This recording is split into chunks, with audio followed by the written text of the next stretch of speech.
I am live. Hello, my name is Cindy, and thank you so much for coming to this video. So, I see Kelly is here and Rebecca. Thank you so much for coming.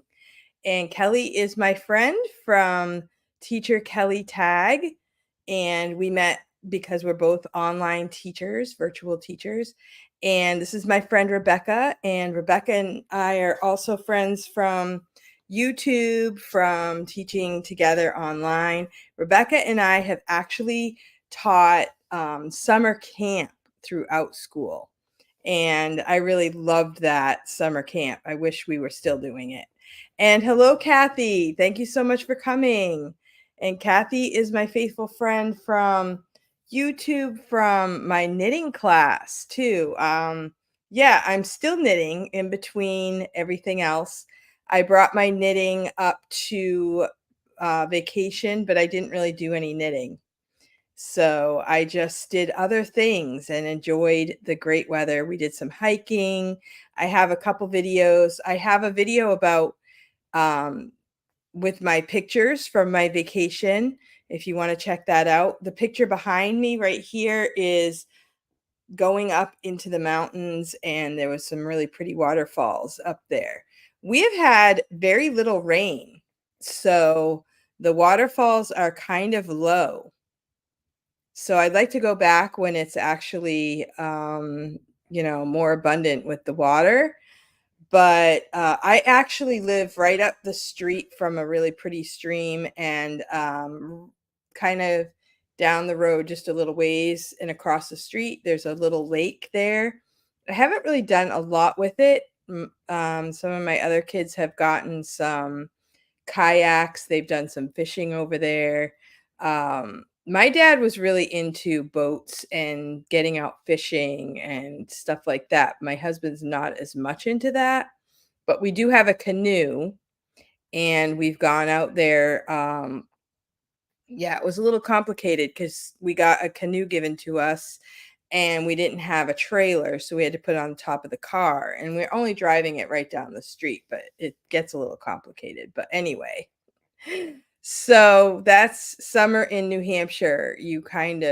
There's so much beauty in New Hampshire. We have all four seasons very 100%, very vividly. And so right where I live is a very beautiful spot. So I really like it. So Rebecca says that she loves to hike and she loves waterfalls. Not much here in Southern Texas. Yeah. That's the hard part about living in the middle of the country somewhere. But my daughter just moved to Indiana, and she was a little nervous because she thought there wasn't as much beauty in Indiana, but they're actually finding a lot of interesting things. She lives right outside of Indianapolis. So I think I did a little video on that too. So I loved the ones near Portland, Oregon. Yeah.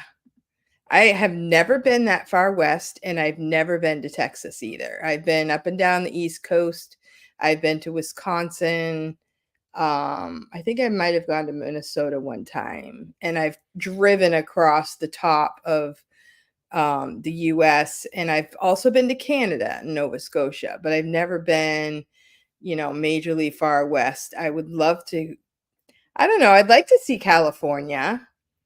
We hear a lot of crazy things about California, but a lot of people really love it there. And I was just watching, I don't know, I was watching a show or something about some scenery in California. It was so gorgeous.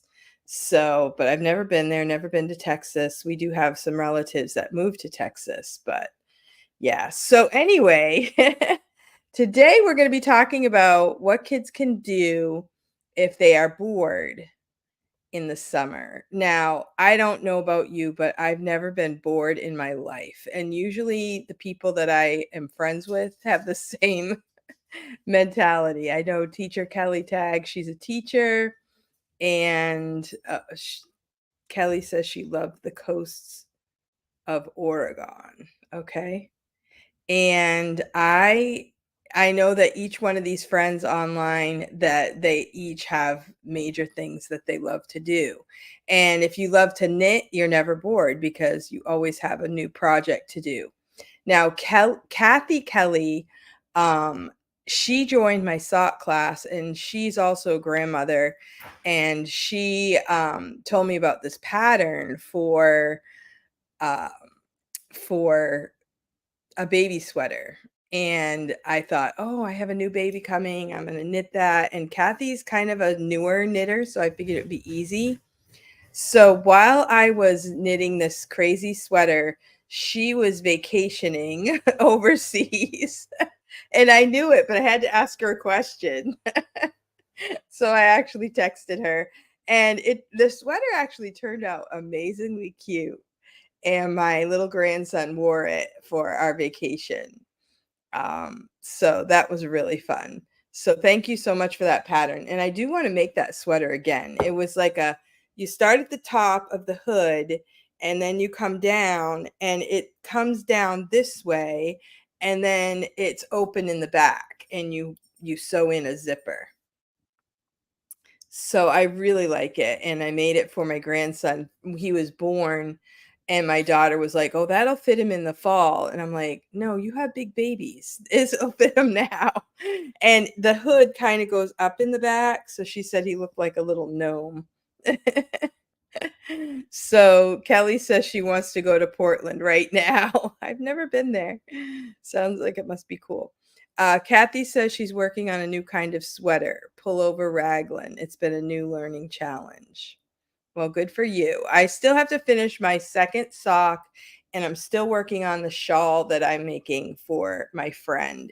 I'll have to do another video about it. It's kind of a cool yarn. It kind of almost looks like tie-dye because it kind of fades in and out of the color.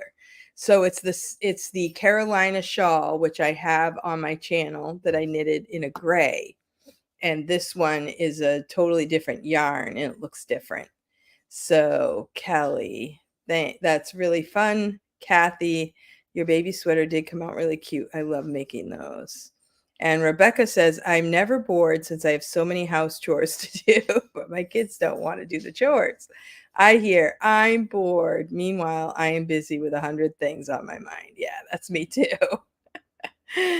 Oh, not right now. The crime is crazy. Yeah.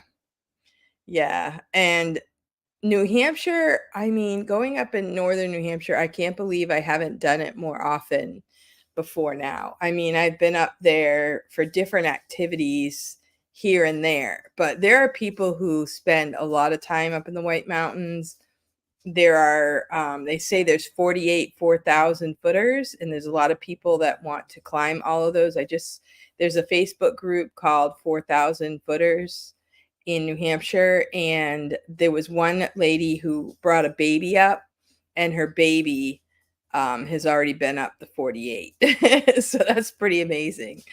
And the amount of kids that I have in all the hikes, I have been on a lot of hikes, even right near my house. We have pathways and things that we can do that are very picturesque. So we don't have to go far to find New Hampshire beauty. But going up, there's nothing like going up in the mountains and being on the top and looking down. The scenery is just awesome. So, but I'm going to show you, I'm going to show my screen. I found this little list of things that you can do with your kids. And well, maybe you could give them something to do, to talk to them about things that they can do if they are bored. Okay, so I am going to go to this one, I think. Yeah. All right, so this is my slide. And some of these things kids really need to learn how to do. So maybe you could make some time, make this list, and check off some of these things on the list. How to write a letter. That's something that we don't do as much of because we have texting, we have easy phone calling, but there is an art to writing a letter. Now, when I was a kid, I used to write a lot of letters to my grandmother. My grandmother basically stayed home all the time. She loved her home, she loved her yard, and she was never bored. But to communicate, I needed to write a letter, and she kept a lot of my letters. And I would even encourage my kids to do that.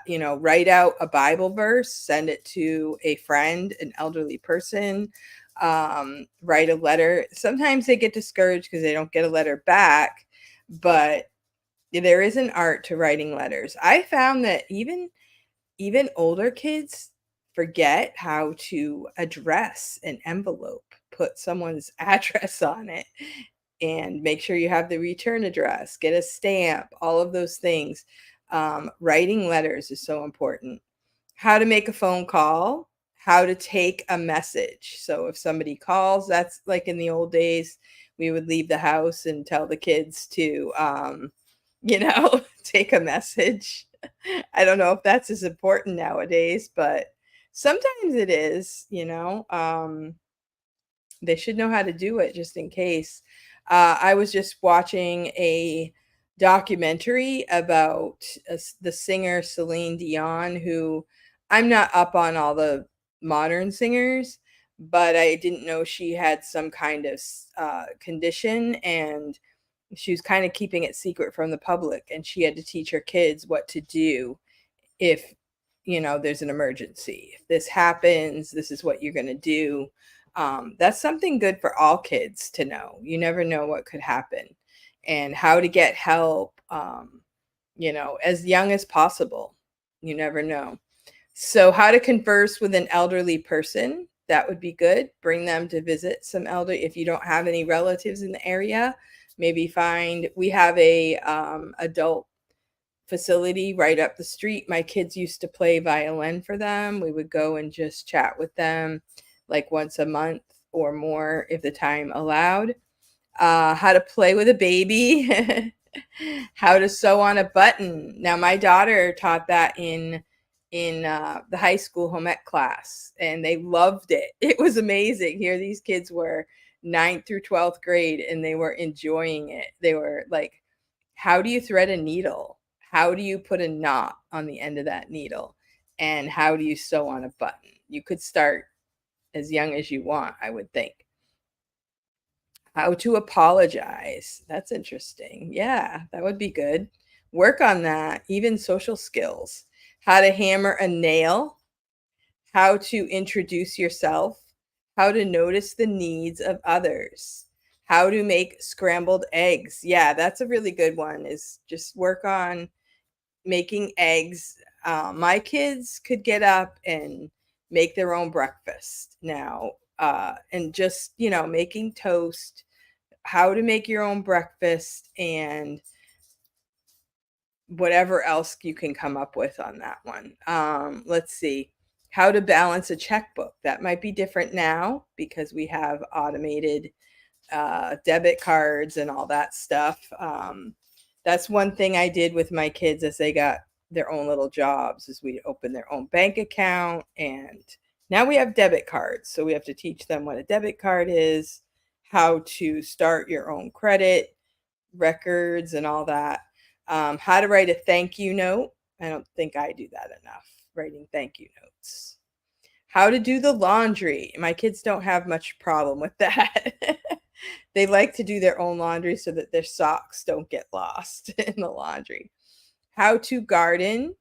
How to fix something. Okay, so my son, he's just turned 18. He's starting his own business, and he's learning how to fix lawnmowers, and I like to fix things myself.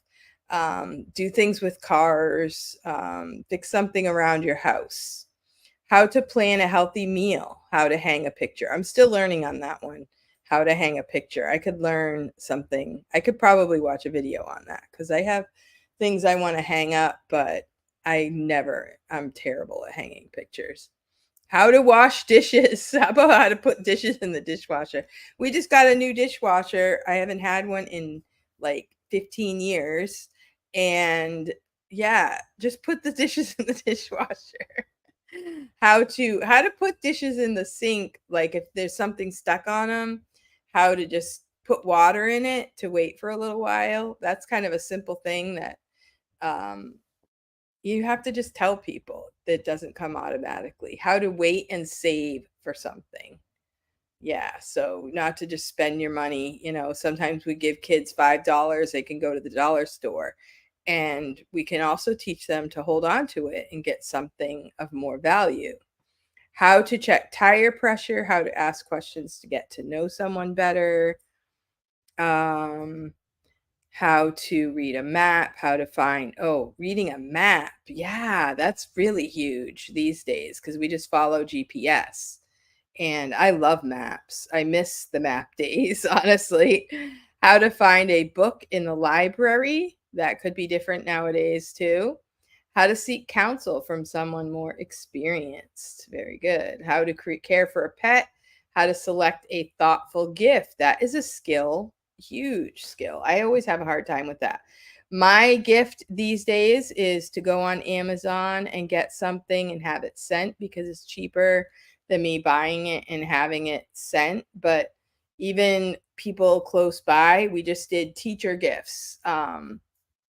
My daughter made some really cool key chain things. It's like it goes on your wrist. I have one, but I bought it. But she made some for the teachers, and that was a really cool gift. I made some journals. I got some journals from Walmart, I think it was. It was just like plain on the front. And then I made a creative art cover and wrote a little note to the teachers. And that's what I gave for a teacher gift. How to admit a mistake, how to set the table, how to iron a shirt. How to iron a shirt. Okay, take it to the dry cleaners and let them do it. That's what I do these days. So Kathy Kelly, she says she cannot imagine you not having a dishwasher for 15 years. That's a lot of dishes. Well, dishwashers are small. They're not big enough for all the dishes. So I did have a dishwasher that hooked up to the sink. And then I never got all the dishes done in one shot. So the dishwasher malfunctioned, so I ended up getting rid of it. Actually, it had like a countertop on it, so I pushed it to the side and we used it to store things for a while till we got rid of it. But we recently got a dishwasher and I do really like it because now I can clean off the whole sink, put the stuff in the dishwasher. I try to run it like once a day. But it doesn't really hold that many dishes, honestly. It's not enough for a big family. For a big family, you have to be strategic to clean up the dishes. And I also did not use a lot of paper plates because that's a lot of trash and we have to pay for our trash and it's just a pain. So I would tell my students at school that I had 5 dishwashers. And then they'd be like, 5 dishwashers? They're thinking I live in a mansion with 5 dishwashers. But the dishwashers had names like Katie, Cammy, Peter, Naomi, Paul. So yeah, we had dishwashers, but they just weren't the electric kind. My family had one of those dishwashers that connect to the sink when I was a child. Yeah. In my house, we didn't know how to connect it to the hose and everything. And my husband's done a lot of work these days. And I was like, I don't really want a dishwasher unless you can make it, you know, like I press the button and I can still use the sink. I didn't want one that connected to the sink. So he actually figured that out. And so it's not built into my cabinets, but it's connected behind the scenes. So I can use the sink even though the dishwasher is plugged in. So I like that. All right. So where else are we? So we also can, let's see. How to give someone the benefit of the doubt. That's an interesting one. Yeah. We have to teach these things because kids don't automatically figure all these things out. So let's see. How to dust. That's a good one. How to read a recipe, how to vacuum the stairs, how to change a light bulb, how to open, close, and lock windows, how to use a fire extinguisher. I don't know. I don't think my kids know that either. How to make a salad. My grandkids are 11, they know how to do that. How to make a smoothie, how to clean the fridge. Yeah, I did teach my kids that. I'm learning, just don't put leftovers in there because nobody eats them anyway.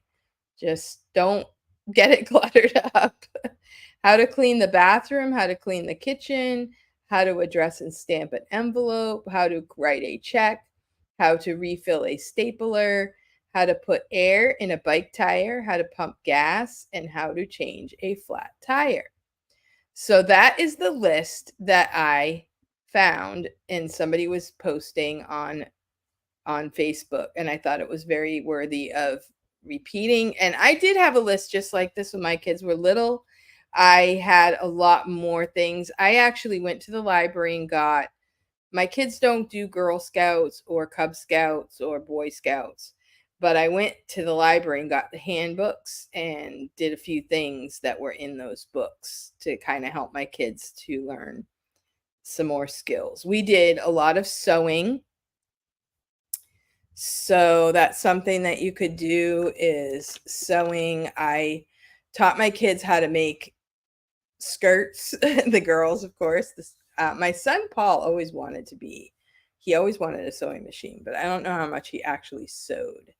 I did teach home ec in when I did go back to school, and we made aprons.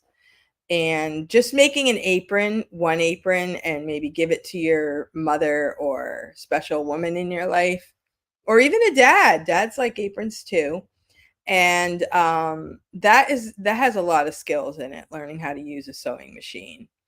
Hand sewing as well. We talked about sewing on a button. My daughter did a little bit of sewing, making a trivet. She did like a quilting where they had shapes and they sewed them together, and then they sewed those together, and they made like a little pot thing that hot pot thing that you can put on your table. So a little bit of sewing. My brother-in-law can sew really well. He reupholsters car. Oh, wow. That is awesome. That is a great skill. I love that. I have a couch right now that I would love reupholstered. It's kind of an older couch I got for $50, but I love the style, and it's leather, but my cat has picked at it. So my kids are like, we need a new couch, but I'd really like to have this one upholstered because I've never seen anything like it. It's a small sectional, and I'll show you. It's a small sectional, and I just love it because I'm going to take off my virtual background. I love the size. It's a small sectional, and it's fits in my living room perfectly. But the cat has kind of picked at it. So if I could find another one that is like it, I would really love it. But I can't, I don't know about buying a new one. So anyway, those are some of the ideas that I had. How about reading a good book? Reading books, that's not on the list. Maybe direct your kids to the right books that you want them to read, or maybe study some history, study your town. I know our town has a lot of historical marks around, and you could read around your town, around your area where you live, the history of where you live. That's a really fun thing. Interview some older relatives in your area. My kids used to do that for homeschool. It was in their homeschool curriculum, and they would find an older person and they would ask them some questions about their life and what their life was like. The lady across the street has since passed away, but we learned her whole story about when she moved there. She moved there with her husband. They lived in the basement and they built the house, and it's just a small house, but they lived there their whole entire lives, and it was quite a story. So ride bikes. Now, I also wanted to say that, I put on here, this is for kids that are bored. I do believe that it's good for kids to have nothing to do and figure it out. Sometimes we what's the word, intervene too quickly, and we give them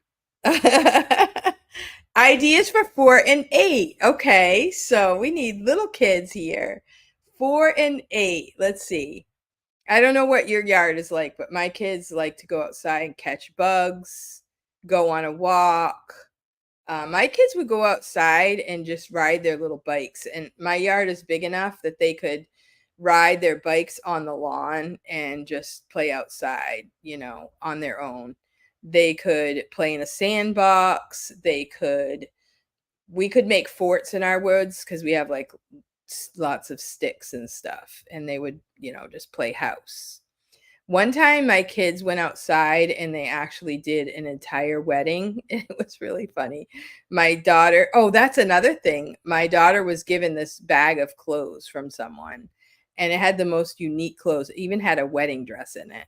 So my daughter, she wasn't living at home at the time. I think she was living with my mom. And she brought it over and she's like, I don't know what to do with these clothes, but let's look at them. So she pulled out the clothes, and the kids had the greatest time just dressing up. So playing dress up, get a bunch of clothes from, probably somebody that and play dress up, make pretend, have, dress up clothes, dress up time. Go to the thrift store and get some stuffed animals and do a play. Another thing I like to do is like read a book to my kids, and then I would have them make the characters and cut them out of paper and put them on straws and redo the book. That was really fun. I have some pictures of that, like the Three Little Pigs and different stories like that. So little kids, yeah. I don't know. I feel like they're a little easier to please, get a little pool out back and let them splash around. They could get little boats and play in the water. Um, Coloring. I think coloring for little kids, sometimes my kids don't really love coloring. So I would have to intentionally sit them down and say, you're going to color for 15 minutes and just kind of force them into it. Color a picture for grandma. And then I would make them, then I would put it in an envelope, send it to my mom or whoever else. Great literacy activity. I was just reading about literacy activities for preschoolers. Yeah. I can remember doing that in the winter when it's really cold out, and just making them redo the book, because we think, oh, we already read that book. But you can read that book many, many times. You can reenact that book. You can do the characters, you be Goldilocks, you be the three bears, that kind of thing, and redo the books. And I think that's a lot of fun. Keeps them busy for a longer period of time. What are some other, matching games, get anything that they like, and you can make a matching game out of it, like with the cards, get some pictures, play matching games. I'm also looking for games, online games for my math students. So that's something I'm doing. With some other things, blocks. Yeah, mostly my kids love to play outside these days. I don't know what Texas is like. Maybe it's too hot to play outside. I know in Florida it gets so hot, the kids can't go outside anymore. They want to stay inside. So then you do wash things. We had doll hospital day. We would get all their dolls, all their stuffed animals, and then have fixing all of the toys, and go through all the toys and throw out the broken things, fix the things you can fix, and maybe even weed out things that we don't use, that kind of thing. So I don't know if those were any good ideas for you or not. I know, Rebecca, you're pretty resourceful. You might have better ideas than I do. Maybe you should make a video. I am also going to be making another video about hiking. I found a list of 10 things that are recommended for all hikers. And in my last video, I just said what I found to work. And I was pretty good. And I was pretty good on some of everything that I said was good. There were a couple more things that I want to add to the list. So stay tuned for more hiker videos. and also stay tuned for more videos about Can Do Math tutoring. So that's another thing you can do is you could find some interesting things for your kids to do online other than watching TV, just watching a TV show. You could do an OutSchool class, which is pretty reasonable, or you could do a tutoring lesson. I have Can Do Math tutoring. I'm also going to be posting the links and information below if you have a student who would like to play math games, maybe once a week or twice a week, either to brush up on things that they struggled with last year in school and you want to make sure that they do better next year. I can help with that. Or if you just want to, you have a student that is just raring to go with fun things and just can't wait to learn new things, I would love to help you out. And I'm starting a new business, Can Do Math Tutoring. And I am tutoring for the summer, and I'm looking to fill a few more slots if you're interested. And if you have a friend, maybe you could refer me to a friend.